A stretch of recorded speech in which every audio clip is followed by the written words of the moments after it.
Vous voyez, en l'espace d'une semaine, nous avons tenu la deuxième réunion du comité directeur conjoint du RCPCA.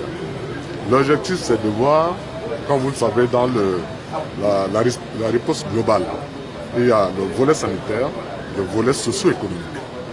Et le volet socio-économique est traité dans le cadre de la mise en œuvre du RCPCA. Parce que là, le RCPCA nous a permis déjà de mobiliser des ressources. Il y a des ressources qui existent. Alors aujourd'hui, nous avons discuté avec nos partenaires de voir qu'est-ce qu'on peut faire dans ce volet socio-économique. Nous sommes d'accord qu'aujourd'hui, il y a un impact. Nous avons un secteur informel très élevé. Nous avons une certaine vulnérabilité au niveau d'une couche de la population qui, à travers l'impact de cette pandémie, cette couche va tomber encore plus bas. Donc, qu'est-ce qu'il faut faire? Voilà. On a arrêté, avec la Banque mondiale se propose de travailler sur un programme de transfert d'argent, transfert de ressources. Mais le problème maintenant, c'est de voir qui est bénéficiaire. Ça, c'est tout ce travail qu'il faut lancer maintenant pour voir quelle est la couche la plus vulnérable qui peut bénéficier, quel est le groupe qui peut bénéficier de ce transfert monétaire. Que nous sommes exposés à l'insécurité alimentaire. Et c'est pour ça, justement, que le ministre de l'Agriculture s'est joint à nous et va, dans les jours à venir, très rapidement, convoquer une réunion.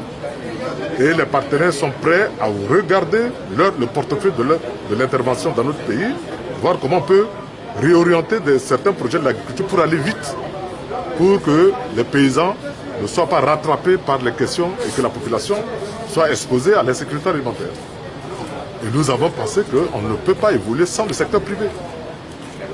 La question a été soulevée la semaine dernière.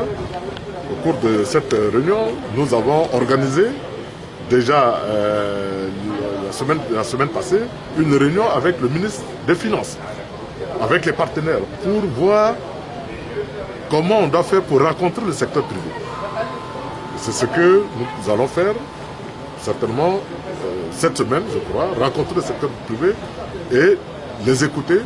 Quelles sont les mesures qui vont être prises pour alléger la tâche? Parce qu'il y a des pertes d'emploi.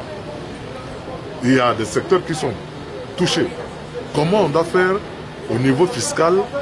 Quelles sont les mesures qui vont être prises? Il y a déjà une batterie de mesures, mais qui ne sont pas encore rendues officielles. Mais il faut que nous écoutons le secteur privé dans ce contexte-là de lutte contre le Covid-19.